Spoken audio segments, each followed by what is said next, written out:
What do you do when you hear rumors of a haunted hospital? Do you go and check it out? Well, this is what one urban explorer did. He snuck into an abandoned asylum that had been left to rot for decades. It was said that the locals would see strange lights in the windows of the derelict building at night. Some claimed to have even seen the ghost of a little girl standing at one of the windows looking out over the grounds. This urban explorer wasn't scared, or at least he didn't want to admit that he was. He wanted to prove that these stories were just that, stories. But after what he saw and experienced that night, he wished he never set foot in that building. The hospital had originally opened its doors over 100 years ago. For many years, it was just your standard hospital. That was until the late 1950s when it was decided that it would become an asylum. What followed was a series of experiments carried out on the patients, experiments that are now considered unethical. In fact, some of them would be considered torture. The hospital continued to operate like this for decades until finally being shut down. Now, locals knew to stay away from the site, but nobody ever went in. That was until this urban explorer. He had heard the rumors, of course, but he figured they were just that. Rumors started by people with overactive imaginations.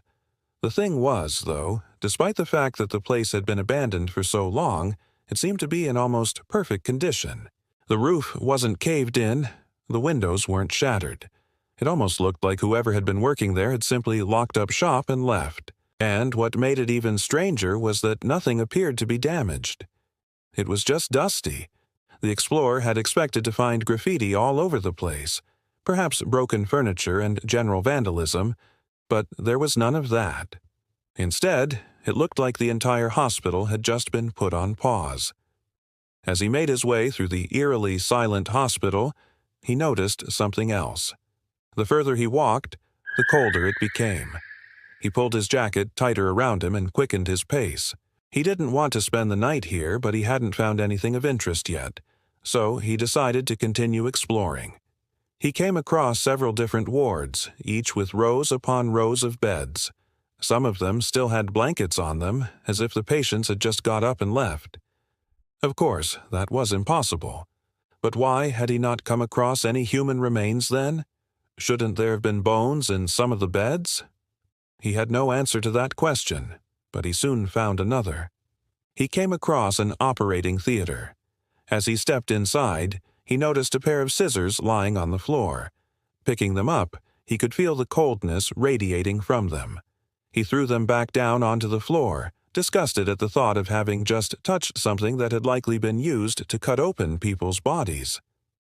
Then he heard it, a voice that whispered his name. Startled, he spun around to try and locate the source of the voice, but there was nothing there. So he tried to convince himself that he had only imagined it. But then he felt a cold hand grab his shoulder and he screamed. Turning around, he could see a shadowy figure standing behind him. It seemed to be wearing a doctor's coat, but he couldn't make out any details because it was pitch black.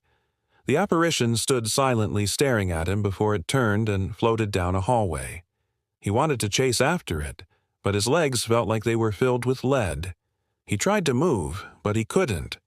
It was almost as if the spirit had put a spell on him. Finally, he shook off the paralysis and ran after it, but it had vanished. He continued to explore, but he couldn't shake off the feeling that he was being watched.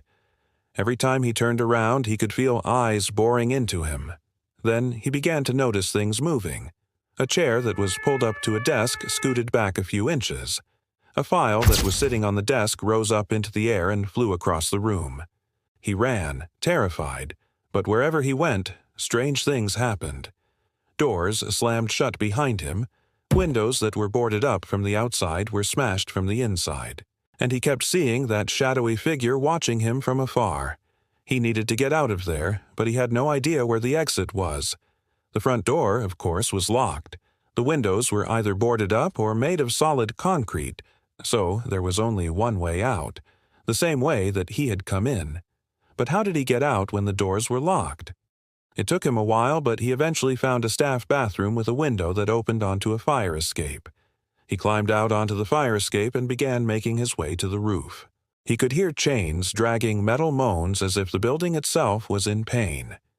Reaching the roof, he could see the ladder that led down from the fire escape was gone. He peered over the edge and could see that there was nothing below the fire escape. It had been disconnected. How could this be? Had the building done this to him? Was it trying to keep him trapped forever? Then he noticed an opening in the wall. It looked man-made, but he couldn't see any way to open it from the other side. Using his flashlight, he shone it into the gap and gasped. What he saw on the other side made the hairs on the back of his neck stand on end. It was a stairwell, one that LED'd down into darkness. Could this be another exit? Cautiously, he approached the opening and reached out a hand to feel around it. It was then that he heard footsteps. Footsteps that sounded like someone dragging themselves along the roof. He quickly pulled his hand away and pressed his back against the wall. Peeking around the corner, he could see a hunched-over figure dragging itself towards the missing ladder. It was the shadowy figure he had seen throughout the building, except now he could see its face. It was pale and gaunt with bloodshot eyes, and he could see that it wasn't wearing a coat. Its skin was stretched tight over its bones, giving it the appearance of being emaciated. The creature stopped at the edge of the roof as if sensing his presence. It turned its head and locked eyes with him. It gurgled, a horrible sound that seemed to scrape away at his sanity. Before he could process what was happening, it was upon him. He screamed, scrambling backwards, but there was nowhere for him to go. The creature loomed over him, its hot, fetid breath washing over him like a wave. He squeezed his eyes shut, bracing for the worst. But instead of feeling claws tearing into him or teeth ripping him apart, he felt nothing. Slowly, he opened his eyes. The creature was gone. But now he noticed something else. The opening in the wall was gone too. It had vanished. He was trapped on the roof with the creature. Then he heard the sound of heavy footsteps pounding on the roof. Turning around, he could see the creature dragging itself closer and closer. It was making a beeline for him. With its claws extended, it lunged, and he screamed. He woke up sometime later, shivering and sweating, sitting on the cold concrete floor. The sun was streaming through the windows. Had it all been a dream? He looked around, but it seemed that he was still in the hospital, and as he stood up, he noticed something. His phone, which had been dead when he entered the building, was now fully charged. Had the building given him power? But how? There was no electricity in the place. Then he saw something else. On the floor in front of him was a pentagram, and inscribed within it were the words, "Leave now if you wish to live." And as he stared at those words, he felt something brush against his leg. Looking down, he could see the shadow of the emaciated creature. Then it vanished. Did it want him to leave? But wouldn't he be able to leave without the key? He searched the room, desperate to find it, but couldn't, and all the while, he could feel the creature watching him from somewhere in the shadows. He had to get out of there. But as he made his way through the hospital, he could feel the presence of the creature growing stronger. He could hear its raspy breathing, feel its hot, fetid breath on the back of his neck. He found the front door and ran outside. Panting, he looked back at the hospital, expecting to see the creature clawing at the windows. But as he watched, horrified, he could see a shadowy figure standing in one of the top-floor windows. It was beckoning to him with one finger. Why? Was it thanking him for coming? Was it inviting him back? He shook off the disturbing thoughts and hurried away.